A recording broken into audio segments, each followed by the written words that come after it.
tout le monde! Aujourd'hui, on se retrouve pour une nouvelle vidéo sur mes lectures, d'ailleurs la dernière vidéo sur mes lectures du mois de décembre 2024. Et pour terminer l'année 2024, j'ai suivi une sorte de micro-thème, à savoir les relectures. Ça signifie que les 3 derniers livres du mois sont en fait des livres que j'avais déjà lus par le passé, mais il y a assez longtemps, ou alors dans une autre langue, dans leur langue originale. C'est toujours un exercice un peu différent de le lire dans la langue d'origine de l'auteur ou l'autrice, et le lire dans une version traduite. Et je propose qu'on commence de suite. D'abord, j'ai lu Le crime de l'Orient Express d'Agatha Christie. Donc la 4e de couverture d'abord. Le train est aussi dangereux que le paquebot, affirme Hercule Poirot. Le lendemain, dans une voiture de l'Orient Express bloquée par les neiges yougoslaves, on découvre le cadavre d'un Américain lardé de 12 coups de couteau. L'assassin n'a pu venir de l'extérieur. Voici donc un huis clos, le plus fameux peut-être de toute la littérature policière. Pour mener son enquête, le petit détective belge a le choix entre une princesse russe, une américaine fantasque, le secrétaire de la victime, un couple de Hongrois distingués, l'inévitable colonel de retour des Indes, les domestiques de tous beau monde et le contrôleur du train. Un meurtre incompréhensible, à moins qu'on ne puisse établir que tous ces voyageurs sont moins étrangers les uns aux autres qu'ils ne veulent bien le prétendre. Le crime de l'Orient Express est le premier et, à vrai dire, seul Agatha Christie que j'ai lu jusqu'à aujourd'hui. La première fois que je l'ai lu, ça remonte à il y a peut-être 10 ans. 15 ans, ça ferait quand même loin, parce que j'aurais eu 10 ans, mais j'ai dû le lire autour de mes 13-14 ans. Donc voilà, ça fait 10 ans. Quel plaisir de le relire. Je lui ai mis un... Est-ce que j'ai mis... Oui. J'ai mis un A. A-. Je vais dire A-. Ce livre est génial. J'aime vraiment beaucoup la plume d'Agatha Christie. Il y a vraiment cette impression, bon je vais enfoncer des portes ouvertes et redire ce que tout le monde a pu déjà dire à ce sujet, mais il y a vraiment un côté où on mène l'enquête avec avec plutôt Hercule Poirot en l'occurrence. C'est super chouette. Le seul, j'ai mis A-, parce que de base j'étais partie sur A, et en fait j'ai eu le temps de réfléchir à ma note pendant quelques jours. En fait, je vais partir plus sur un A-, parce qu'il y a un tout petit truc qui me chiffonne, et pourtant je trouve ça rigolo, mais ça me chiffonne un petit peu. C'est la légèreté avec laquelle ce meurtre est pris. Je vais pas entrer dans des spoilers ou quoi que ce soit, mais je veux dire, l'homme en question qui est poignardé n'était pas un saint, loin de là, ça on le sait très rapidement, mais bon, 12 coups de couteau quand même. Et il y a tellement de blagues dans ce livre, alors je sais pas si c'est fait exprès ou si c'est peut-être l'écriture qui a vieilli, mais je crois pas, j'ai vraiment l'impression qu'il y a des fois, Hercule Poirot, il est giga badass, mais dans le sens où vraiment il va te sortir des punchlines, j'aimerais pas me les recevoir. Alors j'ai un exemple, page 35, il y a Hercule Poirot qui discute avec un monsieur, et en gros le monsieur se sent menacé et il demande à Hercule Poirot d'assurer sa sécurité en échange d'un gros paquet d'argent. Poirot, il n'est pas très chaud, donc je vais lire un peu le passage. L'autre lui lança un regard vif. « Je m'en doutais, dit-il. Dites-moi votre chiffre. » « Vous ne m'avez pas compris, monsieur, expliqua Poirot en secouant la tête. J'ai très bien réussi dans l'exercice de ma profession et j'ai gagné assez d'argent pour pouvoir satisfaire aussi bien mes besoins que mes caprices. Désormais, je n'accepte plus d'affaires que dans la mesure où, disons, elles piquent ma curiosité. Je vois. Vous ne manquez pas de souffle. 20 000 $ ne vous tentent pas. Certainement pas. Si vous essayez d'obtenir davantage, n'y comptez pas. Je connais bien la valeur des choses et des services. Moi aussi, monsieur Ratchet. En quoi mon offre vous déplaît-elle ? Poirot se leva. Si vous voulez bien me pardonner un propos aussi personnel, dit-il, c'est votre tête qui me déplaît, monsieur Ratchet. Et il quitta le wagon-restaurant. Waouh. Perso, je me prends ça, je me mets sous la table et je pleure. Et ça, des échanges assez légers, on va dire, par rapport aux propos du livre, il y en a plusieurs. Et même si, là, le côté Sassy Beach que je viens de lire, il est parfait, j'ai kiffé. Mais parfois, il y a un petit peu trop de légèreté, où Poirot divague un petit peu, où il s'énerve parce que quelqu'un ne le reconnaît pas, parce qu'il est supposé être connu. Ce genre de choses, il y a vraiment un côté un petit peu trop léger, je dirais, par rapport à la gravité du crime. Il y a un petit peu d'humour aussi avec le directeur du train qui est fondamentalement raciste et macho, et bon, c'est un peu drôle. Enfin non, le machisme et le racisme ne sont pas du tout drôles, on s'entend, mais en l'occurrence, le personnage est un peu drôle, un peu tellement bête que ça s'en devient drôle. Mais voilà, ce livre est génial, et c'est assez drôle parce que je savais qui avait commis le crime, et quand bien même je savais, en soi, sans l'esprit d'Hercule Poirot pour démêler le vrai du faux, pour recouper les indices entre eux, j'avoue, on capte pas qui a tué la victime. Ça m'a juste donné envie de lire d'autres Agatha Christie. J'en ai acheté un autre récemment dans une super boutique à Montbéliard qui s'appelle... Je sais plus, si je retrouve le nom, je le mettrai quelque part. Mais c'est une super boutique de livres de seconde main où il n'y a que des livres magnifiques. Du classique, du polar, du fantastique, la science-fiction, du young adulte, de la BD, du manga, de tout. Il y a de tout, les livres sont en super bon état et on peut avoir des livres pour un rien du tout. Et en plus, la vendeuse qui m'a vendu les livres était d'une gentillesse incroyable. Bref, un peu de pub gratos pour ceux qui seraient tentés à Montbéliard. Du coup, il y a une super boutique de livres où j'ai acheté du coup l'autre bouquin. Alors l'autre livre du coup, c'est Cartes sur table. Voilà, et il est vraiment en un état parfait. Rien n'est corné. Il y a une micro tache, genre là, mais il y a rien. Et je l'en ai eu pour 3€. Ça vaut le coup. Ensuite, avant-dernier livre finalement du mois de décembre et donc de l'année 2024, ça a été L'étrange cas de Dr. Jekyll et de Mr. Hyde de Stevenson. Oh, j'ai oublié son prénom, c'est terrible. 4e de couverture. Un monstre rôde dans les brumes victoriennes de Londres. Il a piétiné une fillette, tué un député et boxé une marchande d'allumettes. C'est un petit homme difforme et mal habillé qui inspire à tous ceux qui l'ont vu des sentiments mêlés de répulsion, de crainte et de haine. À quoi ? À qui ressemble-t-il ? Pourquoi les témoins oculaires de ces méfaits sont-ils incapables de décrire Mr. Hyde ? Issu d'un cauchemar de son auteur et salué par Henry James comme un chef-d'œuvre de concision, ce roman policier en trompe-l'œil dont les récits imbriqués débouchent sur un conte fantastique réserve une surprise de taille au lecteur et comporte de nombreuses zones d'ombre. Dès 1886, Stevenson plonge dans les profondeurs déformantes du miroir de l'âme humaine jusqu'aux racines de l'inconscient. Ce livre, c'est la 3e fois que je le lis et la 2e fois en français, je crois, j'ai un doute. J'ai lu une fois en anglais, j'en suis certaine. Mais oui, si je l'ai, non. C'est une fois en anglais, une fois en français, une fois en anglais, une fois en français. La première fois que je l'ai lu en français, j'étais jeune aussi, je devais avoir 15-16 ans, je pense. Ensuite, je l'ai lu en anglais durant mes études en littérature anglaise. Donc j'avais 20 ans, un truc comme ça. Et puis là, je l'ai relu. J'en avais eu un excellent souvenir quand j'étais quand j'étais plus jeune. Et là, je l'ai relu et je suis un peu moins transportée. Je lui ai mis B. Je sais pas si je l'ai pas lu à la bonne période, mais j'ai mis du temps à le lire. Pourtant, il est très très court, il est moins de 100 pages. Mais j'ai eu pas de peine à rentrer dedans, mais j'ai mis longtemps à le lire. Après, c'était pendant la période des fêtes, donc ceci explique peut-être cela. Ce livre, il fait peur. Je trouve que la manière dont est décrite Mr. Hyde fonctionne toujours très bien. Page 28 de mon édition, on a une description de Hyde. Et en fait, ce que je trouve assez incroyable avec ce livre, c'est que tout en nous laissant un espace très ouvert pour l'imaginaire de ce à quoi ressemble Mr. Hyde, les descriptions sont assez marquantes, assez percutantes, j'ai presque envie de dire détaillées pour nous inspirer le dégoût et la peur. Et je trouve que c'est assez fort. Le notaire resta quelque temps figé sur place, l'image même de la perplexité. Puis il se mit à remonter lentement la rue, faisant une halte à chaque pas ou presque en portant la main à son front, tel un homme en proie à une vive préoccupation. Le problème qu'il ruminait ainsi tout en marchant était d'un ordre quasiment insoluble. Mr. Hyde était livide et rabougri.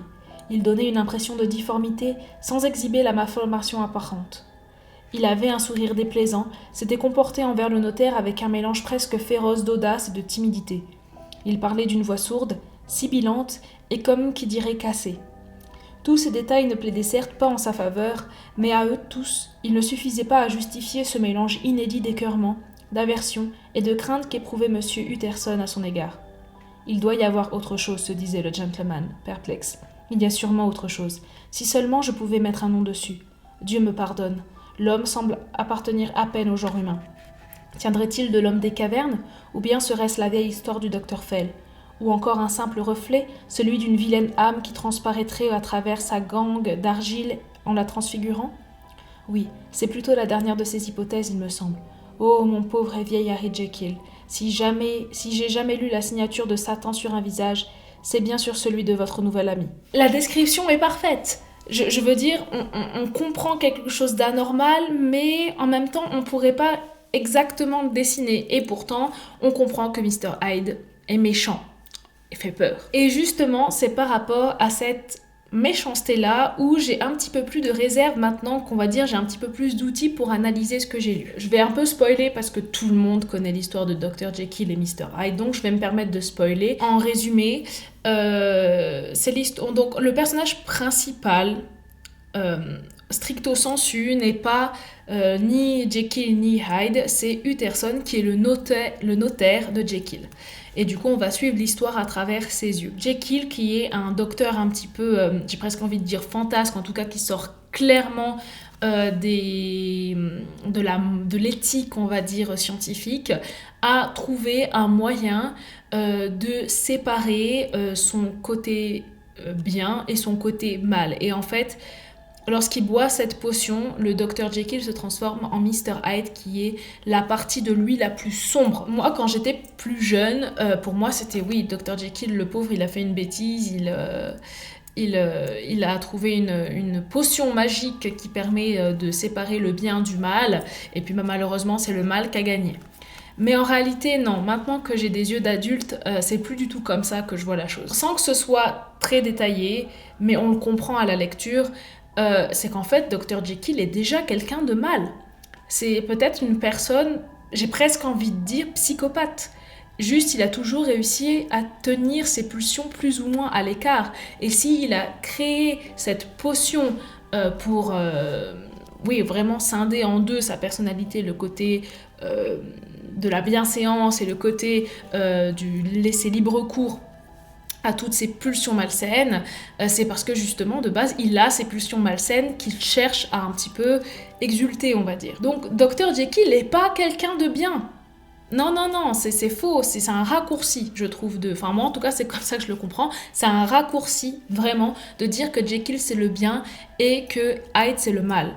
Non, parce qu'en fait, ça fait partie d'une seule et même personne et que Jekyll, quand il est Jekyll, a toujours, malgré une certaine lutte plus ou moins acharnée, cherché à boire la potion pour redevenir Mr. Hyde et s'adonner à toutes les activités violentes et sadiques et en fait on ne sait pas exactement ce qu'il fait de nos jours. On pourrait imaginer tout un tas de choses. Là-dedans on entend qu'il fait du mal à une petite fille, qui tue un pauvre monsieur qui n'avait rien fait.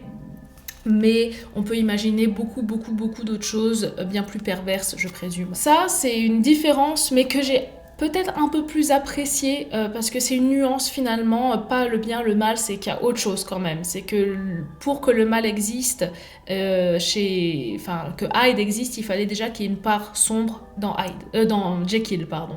Donc cette nuance est beaucoup plus intéressante finalement que juste le bien, le mal. Là où j'ai peut-être un chouille moins apprécié, c'est qu'au final, je sais pas si c'est vieillot parce que j'ai peut-être pas lu assez de classiques pour pouvoir me prononcer là-dessus et en faire une généralité, mais c'est que Stevenson a décidé de raconter l'histoire du point de vue d'Utterson, donc du notaire de Jekyll. Et en fait, c'est un peu bizarre parce qu'on est très distant, on est très à distance de l'histoire en elle-même. Ça aurait été tout à fait possible de suivre Jekyll dans sa tête, le fait que voilà, il y ait presque de lui, entre guillemets, sa découverte de la potion, et puis après son combat intérieur, est-ce qu'il laisse libre cours à ses pulsions, ou au contraire, est-ce qu'il les réfrène, et après la perte totale de contrôle de son invention, et puis spoiler, attention, mais sa mort. C'est là où j'ai un petit peu moins aimé, c'est qu'en fait ça fait bizarre qu'on ne suive ni Jekyll ni Hyde, mais qu'on suive... Et en fait toute l'histoire est racontée via une lettre de Jekyll. Et je trouve que c'est un peu frustrant parce qu'on aurait pu avoir une histoire presque plus intéressante via directement le témoignage du personnage éponyme. Et c'est pas le cas. Et c'est dommage parce que je trouve qu'on passe pas mal de temps à rien faire un peu. C'est des allers-retours, on a des nouvelles de Hyde, de Jekyll, puis on n'en a plus. Et puis en fait, on entend parler de choses, mais on les vit pas. Et je trouve que ça, c'est un petit peu frustrant, et c'est pour ça que j'ai mis B. Parce que même si l'histoire, et moi je la trouve super chouette, elle est toujours très accessible aujourd'hui, il y a vraiment ce côté où on est trop à distance des personnages. Et c'est un peu difficile de s'attacher à Jekyll. On ne partage pas ses préoccupations psychologiques, même son côté psychopathe, on ne le partage pas, et en fait ça crée vraiment une distance que j'ai trouvé un petit peu frustrante. Dernier livre de 2024, et pas des moindres parce qu'en plus j'ai une édition merveilleuse, c'est Gatsby le Magnifique de je ne sais pas son prénom, Scott Fitzgerald. Cette édition est magnifique, j'ai de la chance, j'ai des illustrations aussi à l'intérieur, je vais essayer de vous en montrer une. C'est joli, hein. Bon, la 4e de couverture est pas dingue, mais je vais quand même la lire. Cette édition magnifiquement illustrée du chef-d'œuvre de F. Scott Fitzgerald offre un portrait emblématique de l'âge d'or du jazz avec des illustrations d'Adam Simpson qui reflètent la splendeur dorée des années folles. Considéré comme le plus grand roman américain de tous les temps, Gatsby le Magnifique met en scène Jay Gatsby, un homme riche et fantasque, et son amour obsessionnel pour la débutante Daisy Buchanan. C'est aussi un récit édifiant sur le rêve américain dans toute son exubérance, sa décadence, son hédonisme et sa passion. Là, c'est la première fois que je le lisais en français parce que durant mes études, je l'ai lu mais en anglais. Je mettrais un B aussi, je mettrais un B comme pour l'étrange cas du Dr Jekyll et de Mr Hyde. Enfin, quand la couverture dit que c'est le plus grand roman américain de tous les temps, je ne vais ni affirmer ni infirmer parce que j'en sais rien. Faudrait que j'ai lu tous les bouquins américains pour pouvoir le dire. Je pense que c'est un livre très sympathique à lire, de là à dire qu'il est incroyable. Je sais pas. C'est vraiment un livre, je pense, qu'il faut replacer dans son contexte. Et donc il a été écrit en 1925. Et dans ces années-là, il y avait vraiment une autre vision de ce à quoi ressemblait l'Amérique. Quand on parle des années folles, je pense que ça rend vraiment hommage, en tout cas à ce qui transpire de ce livre. Il faut savoir aussi, je ne l'ai pas précisé, mais qu'avant même d'avoir lu le bouquin pour la première fois en anglais, j'avais vu le film réalisé par je ne sais plus qui, mais où il y a Leonardo DiCaprio dedans qui joue le rôle de Jay Gatsby. En fait, je trouve que le film reprend vraiment très bien la folie de l'exubérance de ce bouquin. Vraiment, c'est... Quand on voit le film, on se dit mais c'est pas possible, c'est too much, il y a de la fête partout, de l'alcool partout, quelque part du sexe partout aussi, il y a trop de tout. Et le livre, en fait, c'est trop de tout le temps. C'est exactement ça. Les personnages sont très particuliers. Moi, les personnages, je n'ai réussi à m'identifier à aucun. Le personnage principal n'est pas Gatsby. Pareil que pour l'étrange cas du Dr Jekyll et de Mr Hyde. En fait, on suit plutôt Nick Carraway, je sais pas comment on prononce son nom de famille. Carraway, peut-être Carraway. Et en fait, comme lui, on est spectateur de l'histoire de Gatsby le Magnifique et de son amour, de sa passion pour Daisy Buchanan. Donc c'est un petit peu particulier aussi puisque en fait on ne suit pas réellement, on n'est pas dans la tête du personnage principal. Donc on voit. Mais je trouve ça plus intéressant en l'occurrence que dans l'étrange cas du Dr Jekyll et de Mr Hyde.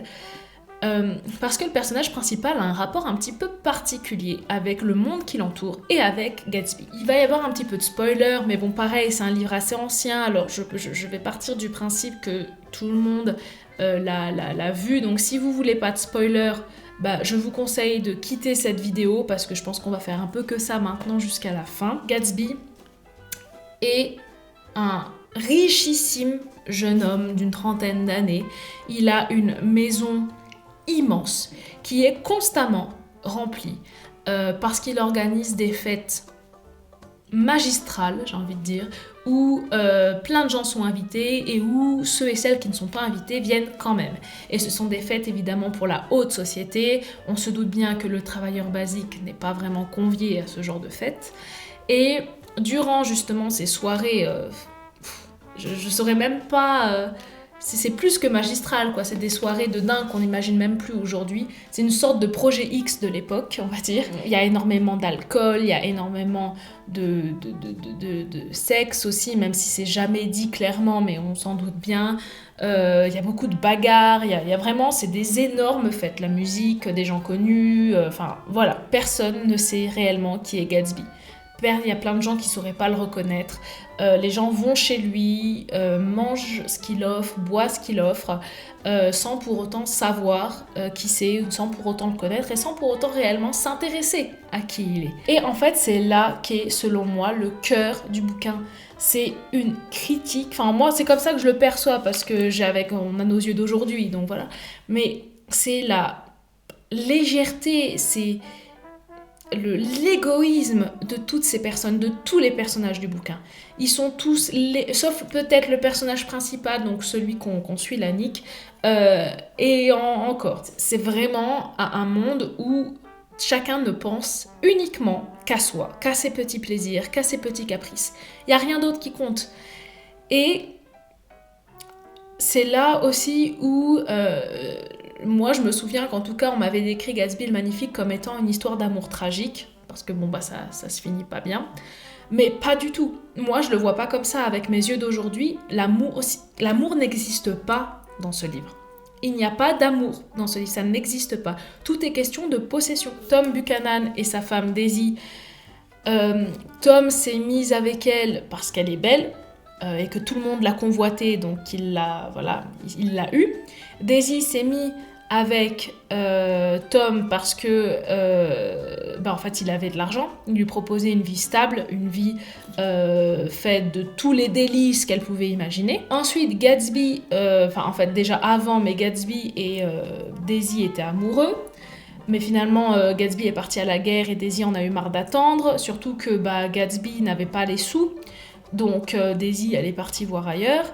Et Gatsby, lui, peut-être a effectivement été amoureux au début de Daisy, mais ensuite, une fois que Daisy s'est mariée et qu'il a voulu la reconquérir, il en parle et il la voit et il fait tout avec, je trouve, un œil vraiment de « je veux posséder cette chose-là qui ne m'appartient pas ». Il y a vraiment ce côté où finalement, quand il a son joujou, il n'est pas... bof. C'est vraiment ce côté où, pareil, Daisy, elle, du coup, il n'y a pas vraiment de ce terme-là, mais elle trompe son époux avec Gatsby pendant quelque temps, mais c'est pour s'amuser. Elle fait ça pour s'amuser parce qu'en réalité, rien dit qu'elle l'aime vraiment. Alors elle dit « je t'aime », mais elle est tellement frivole, elle est tellement naïve, qu'on se dit « mais non, c'est juste que voilà, elle a voulu un caprice de plus et puis elle a fait avec Gatsby parce qu'au final, elle choisit quand même son mari. » Et puis pareil, il y a les autres couples, donc Tom trompe Daisy avec Myrtle, elle s'appelle.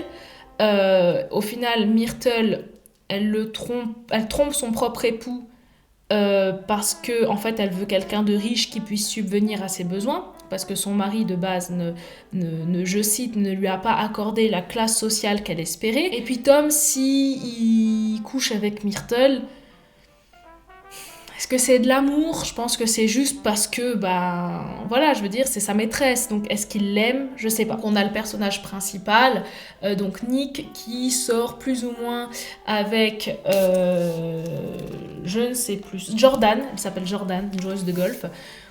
Et en fait, jamais il dit qu'il est peut-être amoureux et finalement il dit non, en fait, c'est une tendre curiosité. Et en fait, ils s'aiment pas parce qu'au final, quand lui il dit bah écoute, je repars de là où je viens, elle dit bah de toute façon, je suis fiancée avec quelqu'un d'autre. Ok, et lui il est là, bon bah d'accord. Il y a aucun amour dans ce livre. Celui ou celle qui dit que c'est un roman d'amour, c'est faux. Il n'y a aucun amour. Franchement, si vous voulez perdre espoir en les relations amoureuses, ou si vous n'avez déjà aucun espoir et que vous voulez être renforcé dans ce sens-là, lisez Gatsby le Magnifique. Hein. C'est fait pour vous. Ce côté léger, ce côté où rien n'a d'importance, qui est... Ah, mais c'est pesant à force, parce qu'il y a des choses qui sont expliquées, des choses qui sont dites, mais c'est fou. C'est fou. On se dit, mais c'est des trucs énormes. Comment dire, développés. Puis non, ça passe comme on passe à autre chose, quoi. Je veux dire, j'ai fait tomber ma chaussette, bon bah je passe à autre chose, je vais pas m'étaler là-dessus. Et je pense que c'est vraiment le côté délire de riche où rien n'a d'importance. On a des sous, on fait ce qu'on veut. Là, j'ai un exemple, page 64-65, de ce côté superficiel qui est, selon moi, aberrant. Alors là, c'est Myrtle, donc la maîtresse de Tom, qui prend la parole. Ils sont à une sorte de petite fête chez elle, je crois, ou chez sa sœur. Je sais plus, mais une sorte de petite fête. Elle, donc Myrtle, se tourna alors vers Madame McKee et emplit le salon de son rire artificiel. « Ma chère, lança-t-elle, je vous donnerai cette robe dès que je m'en serai lassée. Je dois en acheter une autre demain. Je vais dresser une liste de tout ce dont j'ai besoin. Un massage, une mise en pli, un collier pour le chien, un de ces adorables petits cendriers à ressort et aussi une couronne de fleurs avec un nœud en soie noire pour la tombe de maman, une qui tiendra tout l'été. Il faut que je note les choses que j'ai à faire pour ne pas oublier. » Il était 21h et l'instant d'après, lorsque je consultais ma montre, il était 22h. Mr. McKee s'était endormi sur sa chaise, les poings serrés sur les genoux, tel un homme d'action immortalisé en photo. J'en profitais pour sortir mon mouchoir et essuyer sur sa joue la tache de mousse désormais sèche qui m'avait perturbé tout l'après-midi. Le chiot était assis sur la table, le regard perdu dans la fumée, et grognait faiblement. Des gens disparaissaient, reparaissaient, projetés d'aller quelque part, et puis ne se voyaient plus, se cherchaient, se retrouvaient à quelques mètres. Aux alentours de minuit, Tom Buchanan et Madame Wilson, face à face, donc Madame Wilson c'est Myrtle, face à face se mirent à discuter sur un ton enflammé du droit qu'avait ou non Madame Wilson de prononcer le nom de Daisy. « Daisy, Daisy, Daisy » cria-t-elle, « je le dirai autant que je voudrais. Daisy, Daisy » D'un geste sec et agile, la paume ouverte, Tom Buchanan lui brisa le nez. Ensuite, il y eut des serviettes ensanglantées sur le sol de la salle de bain, des voix féminines proférant des injures, et perché au-dessus de la confusion générale, un long gémissement convulsif de douleur. Mr. McKee émergea de son sommeil et se dirigea vers la porte, l'air étourdi. À mi-chemin, il se retourna pour contempler la scène. Sa femme et Catherine, entre réprimandes et consolations, trébuchant au milieu de l'encombrant mobilier avec des produits de secours, et la silhouette en détresse sur le canapé saignant abondamment, et essayant d'étaler un numéro du Town Tattle sur le tissu au motif versaillais. Ensuite, Mr. McKee pivota de nouveau et reprit son chemin vers la sortie. J'attrapai mon chapeau sur le lustre illimité. « Venez déjeuner un de ces jours, me suggéra-t-il tandis que l'ascenseur descendait en grinçant. « Où ça ?»« N'importe où. »« Ôtez vos mains de la manette, lança sèchement le garçon d'ascenseur. « Je vous demande pardon, s'excusa dignement Mr. McKee. Je ne m'étais pas rendu compte que je la touchais. C'est d'accord, dis-je, j'en serais ravi. Je me tenais à côté de son lit, et il était assis sous les draps, en sous-vêtements, un grand portfolio entre les mains. La Belle et la Bête, La Solitude, Vieux cheval de trait, Pont de Brooklyn. Plus tard, j'étais affalé, à moitié assoupi, dans le sous-sol glacial de Pennsylvania Station, le regard perdu dans la tribune du matin, attendant le train de 4 heures. Je trouve que cet extrait montre parfaitement tout ce qu'il y a dans le livre, à savoir, on passe d'une chose à une autre. Je veux dire, la nana, déjà, parle de tout ce dont elle a besoin. Un cendrier à ressort, une couronne de fleurs, une nouvelle robe. On n'a pas les mêmes besoins, hein, clairement. Et puis ensuite, t'as son amant qui lui brise le nez.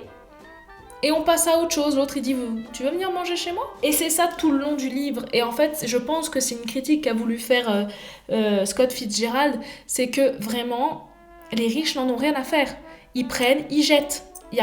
Ça n'a pas d'importance pour eux. Les relations humaines ne comptent pas. Et c'est pour ça que je dis qu'il n'y a pas d'amour dans ce livre. Il n'y a rien, il n'y a que de la possession. Et du coup, c'est pour ça que j'ai un peu... que ma note, elle est un peu basse. C'est que enfin, basse. On s'entend, en B, c'est bien.